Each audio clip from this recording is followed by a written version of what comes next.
හායකල්කල ටික ඔයාව අද සාදරෙන් ආදරෙන් පිළිගන්නවා ෆිල්ම්නට මගේ YouTube චැනලකට. ඔයා අද බලන්න යන්නේ How Not to Summon a Demon Lord කියන මම ගේන සුපිරි ඇනිමි කතාවේ 4 වෙනි එපිසෝඩ් එක. එහෙනම් වැඩි කතා බහක් ඕනේ නැහැ. ඔයාලට කියන්න තියෙන්නේ ඔයා අපේ channel එක තාමත් subscribe කරලා නැත්නම් ඉක්මනට subscribe කරන්නයි. මේ වීඩියෝ එක ඉක්මනට like එකක් දාන්නයි කියලා විතරයි. එහෙනම් වැඩි කතා බහක් නැතුව අද අපි start කරමු.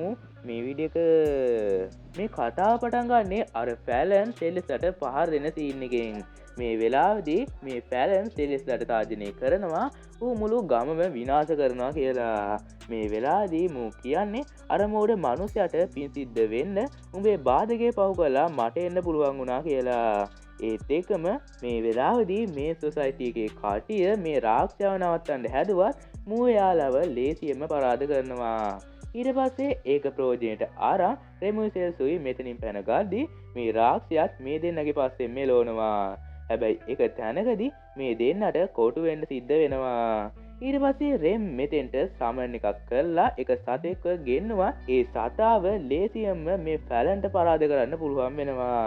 ඊට පස්සේ මෝ රෙම්ට පහර දෙන්න එද්දි එක පාටම එතනට කොල්ලෙක් එනවා. මූගේ නම තමයි එමිල් කියන්නේ. මූ ගැන ටිකක් මම විස්තර කරොත් මූ හිතන් ඉන්නේ මූ ශාරුක් ખાන් කියලා. ඒ වගේම මූ හිතනවා ගමේ ඔක්කොම කෙල්ලෝ මුට කැමතියි කියලා. ඒ හින්දාත් එමිල් ටිකක් මාන්නෙන් තමයි ඉන්නේ. ඒ වගේම කෙල්ලෙක්ට කරදරයක් වෙන්නේ කොතනද? එතන අනිවාර්යයෙන්ම එමිල් ඉන්නවා. ඒ වගේ තමයි මෙතනන් රෙම්ට කරදරයක් වෙනවා දැනගත්ත ගමන්ම එමිල් මෙතෙන්ට ආවා. ඒ දෙකම මෙතෙන්ට ආපු එමිල් කියන්නේ කෙල්ලන්ට කරදර කරනවා නම් ඒක මට පෙන්වන්න බෑ කියලා. ඒත් ඒකම එමිල් ඇවිල්ලා කඩුවෙන් මේ ෆැලන්ට ගැව්වත් ඒකෙන් වැඩක් නම් වෙන්නේ නෑ. එමිල්ගේ කඩුවෙන් මේ ෆැලන්ට තුවාලයක්වත් කරන්න එමිල්ට බැරුව යනවා. ඒ දෙකම මේ ෆැලන් ඊට පස්සේ එයාගේ බලේ පාවිච්චි කරලා එමිල් එතනින් විසි කරලා දානවා. ඒත් එකම කියනවා මිනිස්සු හරි මෝඩයි. උන් පොඩි බොරුවටත් රැවටෙනවා. හරියට ගලුක් වගේ. ගලුක් කියන්නේ පට්ට මෝඩෙක්. පොඩි බොරුවක් කිව්වත් ඌ ඒකට අහු වෙනවා. ඌ හින තමයි මට මෙතෙන්ට එන්න chance එකක් හම්බුනේ කියලා. ඒත් එකම ඒක අහපු එමිල් ආයේ මේ ෆැලන්ට ගහන්න ගියා. මේ ෆැලන් එමිල්ට ඩාර්ක් බුලට් ජූස්යෙන් ගහනවා. ඒත් එකම ඒකෙන් නම් එමිල්ට ගොඩක් ඩැමේජ් එකක් වෙනවා. ඒත් එක මේ ඩැමේජ් එක දැකපු රෙම් කියනවා ඕක නවත්තන්න ඔයා දිගටම මේ විදිහට කරොත් ඔයාට මැරෙන්න වෙයි කියලා. ඒත් එකම එමිල් මේ වෙලාවේදී පරාජය පිළිගන්නේ නෑ. ඊට පස්සේ ෆැලන් ආයෙමිල්ට ගහද්දි අපිට ඩියබ්ලෝව පෙන්නනවා. මේ වෙලාවේදී ඩියබ්ලෝට එක දිගටම එඩිල් පහර දෙන ගමනු ඉන්නේ. හැබැයි මේ වෙලාවේදී එඩිට බැරුව යනවා ඩියබ්ලෝට එක සීරීමක්වත් කරන්න. මේක දැකපු එඩිල් ඊට පස්සේ එයාගේ බලය පාවිච්චි කරනවා කියලා හිතාගෙන ඒක මැජික් එකක් එතනදි කරනවා. ඊට පස්සේ මේ මැජික් එක හින්දා එඩිල්ගේ බලය 10 ගුණයකින් වැඩි වෙනවා. ඒත් එකම මේ වෙලාවේදී ඒ ශක්තිය ප්‍රයෝජනයට අරගෙන එඩිල් ඩියබ්ලෝට සුපිරි ෂොට් එකක් ගහනවා.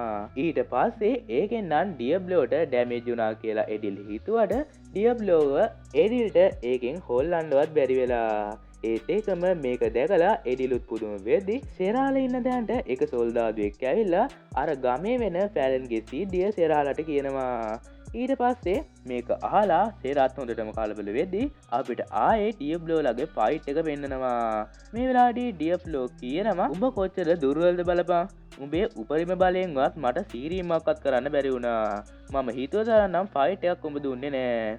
ඒත් එකම ඩියබ්ලෝ මෙහෙම කියද්දි ඒත් එකම සෙරා මෙතෙන්ට ඇවිල්ලා කියනවා අර ෆැරන් රෙම්ටයි සෙලෙස්ටයි පහර දෙන්න යනවා කියලා. ඊට පස්සේ මේක ඇහිලා එඩිල් කියන්නේ ඌ මං හිතුවට වඩා දක්ෂයි කියලා. ඒ කියන්නේ අර ෆැලන් ගමට පහර දෙන සීන් එකත් මේ එඩිල්ලාගේ ප්ලෑන් එකක්.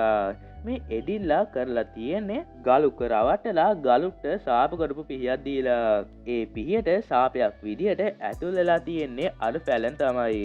ඒත් එකම ගලුක්ගේ පිහිය පාවිච්චි කරද්දී ෆැලන්ට සෙරස්ගේ බාධකේ බිඳලා දාලා ගමට ඇතුල් වෙන්න පුළුවන් වෙලා. මෙහෙම එඩිල්ලා කරන්න හේතුව තමයි සෙරස්ගේ බාධකේ හින්දා කවදාවත් මේ එඩිල්ලට ගම ඇතුළට ඇතුල් වෙන්න බෑ. ඒ හින්දා තමයි එඩිල් අර ෆැලන්ගේ මාර්ගයෙන් සෙරස්ව මරලා ගම ඇතුළට ඇතුල් වෙන්න හදලා තියෙන්නේ. ඒත් එකම මේ වෙලාවේදී මේ සීන් එක ඩියබ්ලෝටත් තේරෙනවා. ඊට පස්සේ ඩියබ්ලෝ මේ සටන වැඩි වෙලා කරන්න හොඳ නැහැ කියලා හිතලා සෙරාට කියනවා ගල් බිත්ති ආවරණයේ ටිකක් එහාට වෙලා ඉන්න කියලා. එහෙම කියපු ඩියබ්ලෝ ඊට පස්සේ එඩිල්ට කියනවා මං අවසාන පාට ඔයාට ජීවත්වෙන් අවස්ථාව දෙන්නම්. ඒ හින්දා දැම්මම පසු බසින්න කියලා. ඒකට එඩිල් කියන්නේ මම්මගේ අභිප්‍රාය ඉෂ්ට කරගන්නේ නැතුව පසු බසින්නේ නෑ කියලා. ඊට පස්සේ මේකට කටින් කියලා හරියන්නේ නෑ කියලා දැනගත්ත ඩියබ්ලෝ වයිට් නෝවා මැජික් එක මෙතෙන්දි කරනවා.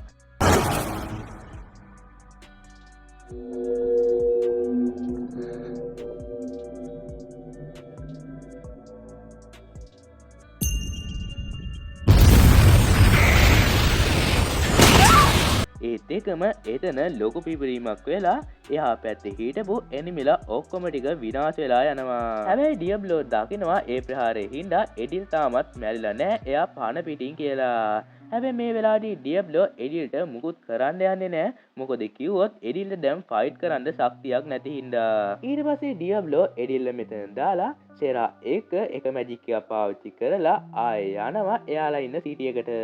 ඒත් එකම මේ සීන් එක මෙතන ස්කිප් කරලා අපිට පේන්නනවා එමිල්ව. ෆැලන් මේ වෙලාවේදී සිටි එකේ ගොඩක් අය මරලා හැබැයි එමිල් තාමත් පණ පිටින් අර ෆැලන් එක ෆයිට් කරනවා. හැබැයි මේ වෙලාවේදී එමිල් ෆයිට් කරන්නේ නම් පණ ඇදද වගේ. මොකද කිව්වොත් ෆැලන්ගේ ප්‍රහාර හින්දා එමිල්ට දැන් හොඳටම අමාරුයි. හැබැයි එමිල් හිතන් ඉන්නේ එයා මැරුණත් එයා සෙලෙස ආරක්ෂා කරනවා කියලා. ඒත් එකම මේ වෙලාවේදී දිගින් දිගටම රෙම් එමිල්ට කියනවා මේක නවත්තන්න නැත්නම් ඔයා මැරෙයි කියලා. ඒත් එකම ඒකට එමිල් කියන්නේ මගේ මැරුණු යාළුවෝ වෙනුවෙන් මම මේක අනිවාර්යෙන් කරනවා. හැබැයි මට මේකෙදි මැරෙන්න උනත් කමක් නැහැ කියලා. ඒත් එක මේක අහලා ෆැලන් පුදුම වෙද්දි එක පාටම කවුරු හරි ෆැලන්ට පහර දෙනවා. පල්දි මෙතෙන්ට ඩියබ්ලෝ ලැබිත්. මේ වෙලාවේදී ඩියබ්ලෝ මෙතර වෙලා රෙම් ලව ආරක්ෂා කරපු එකට එමිල්ට ස්තුති කරලා මෙතනින් එහා මම බලා ගන්නම් කියලා කියනවා. ඒත් එකම මේ වෙලාවේදී ඩියබ්ලෝ එයාගේ හීලින් පෝෂන් එකක් සෙලෙස්ට දීලා කියනවා මේකෙන් එමිල්ව සුව කරන්න කියලා. ඒත් එකම මේ වෙලාවේදී ඩියබ්ලෝව දැකපු අර ෆැලන් කියනවා උඹ ඊළඟට මාත් එක්ක ෆයිට් කරන්න එන්නේ මම උඹව ඉතුරු කරන්නේ නැහැ. උඹ තාමත් දන්නේ මගේ බලය ගැන. උඹ මගෙන් කොච්චර ජීවිතය ගැන අයද හිටියා මම උඹව මරනවා කියලා. ඒත් එකම මේ වෙලාවේදී ෆැලන් කියනවා මං උඹව මරලා ඊට පස්සේ සෙලෙස්වත් මරලා මේ බාධකේ විනාශ කරනවා කියලා. ඒක අහලා ඩියබ්ලෝ කියනවා උඹ බාධකේ විනාශ කරත් කවුරුත් මේ සීට එක ඇතුළට නම් එන්නේ නැහැ කියලා. ඊට පස්සේ මේ වෙලාවේදී ෆැලන් එක අහලා පුදුම වෙද්දී ඩියබ්ලෝ ආයි කියනවා උන් එන්නේ නැති හේතුව මං උඹට කිව්වොත් මොකද උන්ව මං අතු ගාලා දැම්මා. මං මේ ලෝකේ ඉන්න කාට සමාව දුන්නත් උඹට නම් සමාව දෙන්නේ නැහැ. උඹ මගෙන් කොච්චර ජීවිතේ ආයද හිටියත් මං උඹව මරනවා කියලා. ඊට පස්සේ ඒක අහලා තරහ ගිය ෆැලන් ඩියබ්ලෝට ඩාර්ක් බුලට් ජූස්යෙන් ගැහුවා. ඩීමන් ලෝඩ් මුද්ද හින්දා ඒවා ඩියබ්ලෝට වදින්නේ නැතුව ගිහින් ආයේ ෆැලන්ටම වදිනවා. ඒත් එකම ඩියබ්ලෝ ආයේ ජූස්වේ බලය වැඩි කරලා මේ ෆැලන්ටම ගහනවා. ඒ කියන්නේ ඩීමන් ලෝඩ් මුද්දට මොකක් හරි ජූස්ුවක් වැදුනොත් ඒ ජූස්ුව කොපි කරගන්න මේ මුද්දට හැකියාවක් තියෙනවා. ඒ වගේම ඩියබ්ලෝගේ ශක්තියත් ඒ ජූස්ුවට එකතු කරලා ඒ ජූස්ුවේ බලය වැඩි කරලා එනිමියට පහර දෙන්නත් ඩියබ්ලෝට ඒ මුද්ද හරහා පුළුවන් වෙනවා. ඊට පස්සේ ඩියබ්ලෝ මේ කරපු වැඩේ දැකලා කලබල වුණ අර ෆැලන් ඊට පස්සේ ඩියබ්ලෝට ඩාර්ක් පින්ටර් ජූස්ුවෙන් ගහනවා. ඒත් ඒකත් ඩියබ්ලෝ නවත්තලා ඒ ජූස්ුවම පාස්මුණකින් බලය වැඩි කරලා මුටම ඩියබ්ලෝ ආය පාරක් ගහනවා. ඒත් එක්කම ඩියබ්ලෝ නරකෝ කියලා ඩියබ්ලෝටම ආවෙනිකුන ජූස්ුවකින් මුට ගහලා මූ එතෙන්දි සීල් කළා දානවා ආයේ කාටවත් මුව එළියට ගන්න බැරි වෙන්න. ඒත් එකම මේක දැකලා එතන ඉන්න කාට්ටියම සතුටු වෙද්දී අපිට පේන්නනවා ගොඩක් ජූස් පාවිච්චි කරපු හින්දා ඩියබ්ලෝට දැන් අමාරුයි කියලා. ඊට පස්සේ මේ සරුරත් එක්කම සේරා ඩියබ්ලෝව ඇවිත් බදා ගද්දි ඊට පස්සේ රේමුත් ඇවිත් ඩියබ්ලෝට ස්තුති කරනවා. ඒත් එකම මේ රේම්ගේ ස්තුතියත් එකම ඩියබ්ලෝට දැන් හිතා ගන්න බෑ එයා ඊට පස්සේ මොකද්ද කරන්න ඕනි කියලා. ඊට පස්සේ ඩියබ්ලෝ ටිකක් කල්පනා කරලා රේම්ට කියනවා ඔය වහල් භවයේ කරපඩි තියෙන තාක්කල් ඔයා මගේ දේපලක් කියලා. මම ඉතින් මගේ දේපල ආරක්ෂා කරන්න ඕන මිසක් මම ඔයා වෙනුවෙන් කිසිම දෙයක් කරේ නෑ කියලා මේ වෙලාවේදී ඩියබ්ලෝ කියනවා. ඊට පස්සේ රේම් ඒක අහලා මම ඔයාගේ තමයි මේ වහල් භවයේ කරපඩි තියෙන තාක්කල් කියලා සතුටු වෙද්දී ඩියබ්ලෝ ඉතින් හිතනවා එයා ඒ කියපු වචන දෙක තුන හින්දා ඇයි රෙම් මෙච්චර සතුට වෙන්න කියලා. ඒත් එකම එක ඇහිලා සේරාටත් පොඩි ඊර්ෂ්‍යාවක් හිතිලා සේරත් අහනවා මමත් ඔයාට අයිති නේද කියලා. What am I, chopped like liver? Cause I belong to you too, don't I? හැබැයි සෙරා දැම් ඩියබ්ලෝව බදාගෙන ඉන්න විදිය දැකලා ඩියබ්ලෝට දැන් දෙන්න ඕන උත්තරෙත් අමතක වෙලා යනවා. ඊට පස්සේ ඩියබ්ලෝ මේක දරාගන්න බැරුව එතන සිහි නැති වෙලා වැටෙද්දී සෙරා අහනවා එයාගේ ඔලුව වැදුණු හින්දා එයා මැරුණා නේද කියලා. ඒත් එක්කම මේ වෙලාවේදී රෙම් කෑ ගහද්දී අපිට අහෙනවා ඩියබ්ලෝ බෑග්ග්‍රවුන්ඩ් එකකින් කියනවා මම තාම මැරුන්නේ නැහැ කියලා. ඒත් ඒකම මේ කතාව මම මෙතනින් ඉවර කරන්නම්. ඉතින් අද කතාව කොහොමද? කතාව හොඳයි නම් වීඩියෝ එකට ලයික් එකක් දාලා වීඩියෝ එක ෂෙයා පාරකුත් දාන්න අමතක කරන්න එපා. එහෙනම් මේකේ ඊළඟ එපිසෝඩ් එක ගෙන මේ බලාපොරොත්තුෙන් අදට මම ඔයාලගෙන් සමු ගන්නවා. එහෙනම් go and see the actual faces and live be happy.